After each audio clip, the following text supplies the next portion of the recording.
পক্ষ থেকে অভিযোগ করলো যে কারাগারে থাকাকালীন সাবেক প্রধানমন্ত্রী বেগম খালেদা জিয়াকে নির্যাতন করা হয়েছে এবং বিভিন্নভাবে তাকে মানসিক শারীরিক নির্যাতন এবং খাবারে ভেজাল দেওয়া হয়েছে। এতে উনি নির্যাতন করেছেন। এই বিষয়ে কোনো তদন্ত বা এটা আপনারা বুঝে নিয়েছেন? যে আমিও পেপার পত্রিকা দেখেছি, বাট আসলে যদি ফর্মাল কোনো অভিযোগ আমার কাছে করা হয়নি, দাখিল করা হয়নি। যদি ফর্মাল অভিযোগ আমি পেই তখন হয়তো আমি এটা তদন্ত করে দেখব। জি জি জি পত্রিকায় বলেছেন, বাট উনি কিন্তু অভিযোগ দাখিল করেননি আমার কাছে। আসলে ধরেন আমি যদি আমি যদি অভিযোগটা পাই, ওনার এই অভিযোগটা যদি ফর্মালি আমার কাছে আসে তখন অবশ্যই আমি তদন্ত করে দেখব। জি ধন্যবাদ। জি আপনি ওই যে পিছনে। জি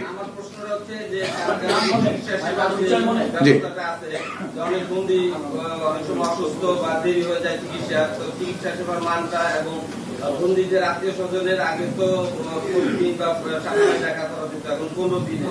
তো এটা অনেক সময় দেখা যায় যে তারা সপ্তাহে বা আরো আগে তাদের পরিজনের সাথে দেখা করা বা চিকিৎসা সেবা কিভাবে চলতে পারে। জি শেষ দিয়ে শুরু করি, যেটা হচ্ছে দেখা সাক্ষাতের বিষয়টা। জি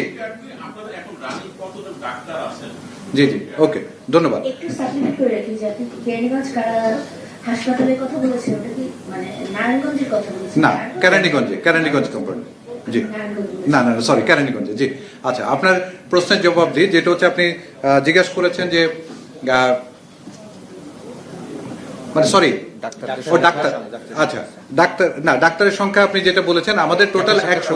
আচ্ছা ওকে, চিকিৎসা সংক্রান্ত যে কোয়েশ্চেনটা করেছেন, আমাদের টোটাল 141 জন ডাক্তার অথরাইজ, আর আমাদের পোস্টেড আছে 2 জন মাত্র, ডেপুটেশনে আছে, এবং বাকি প্রায় 103 জন ডাক্তার আছেন যারা হচ্ছে আমাদের টেম্পোরারি বেসিসে সিভিল সার্জন অফিস থেকে আমরা পাই।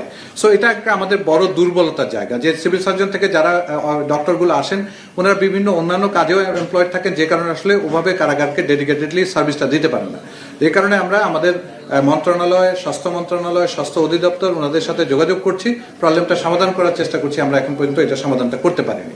আর আপনি যেটা বললেন যে প্রতিনিয়ত দেখা সাক্ষাৎ, আর বাট আমাদের যা ডাক্তার যখন আসছেন অথবা ডাক্তার কাউকে রিকমেন্ড করছেন বাইরে হসপিটালের ট্রিটমেন্টের জন্য, তাদেরকে কিন্তু আমরা তৎক্ষণাৎ আমরা কোনো উইদাউট দিলে আমাদের সামর্থ্য অনুযায়ী, আমাদের অ্যাম্বুলেন্সের একটা স্বল্পতা আছে, তারপরেও আমরা আমাদের সামর্থ্য অনুযায়ী তাদেরকে রিকভার করছি অথবা ইভাকুয়েশন করে হসপিটালে নেওয়ার চেষ্টা করছি। মধ্যরাত বলেন, যখন ইমার্জেন্সি হচ্ছে, দ্যাট ইজ ডিফারেন্ট। আর আপনি দেখা সাক্ষাতের বিষয়টা বললেন, দেখা সাক্ষাতে যদি ইমার্জেন্সি হয় দ্যাট ইজ ডিফারেন্ট। ইমার্জেন্সি উনি যদি এক্সট্রাঅর্ডিনারি সিক হন অথবা সেটা কিন্তু হসপিটালে আসলে কিন্তু আমরা দেখা করে দিচ্ছি। বাট নিয়মিত যে দেখা সাক্ষাৎটা, যেটা কিন্তু আমরা আপনিও বলেছেন যে আগে তো প্রায় দেখা করতে পেত, অথবা এটা কিন্তু জেল কোড অনুসারে হাজতি বন্দীদের জন্য হচ্ছে 15 দিন পরে, কয়েদিদের জন্য হচ্ছে 1 মাস অন্তর, এটা হচ্ছে দেখা সাক্ষাৎ। সো ওই নিয়মটাকে আমরা এস্টাবলিশ করার চেষ্টা করছি। সো এখানে আসলে আমাদের যে বিভিন্ন কারাগারে যে বন্দির প্রেশার, এটাতে আমরা এভাবে এর কমেও আসলে আমরা ম্যানেজও করতে পারবো না। সো এটাকে আমরা এস্টাবলিশ করছি।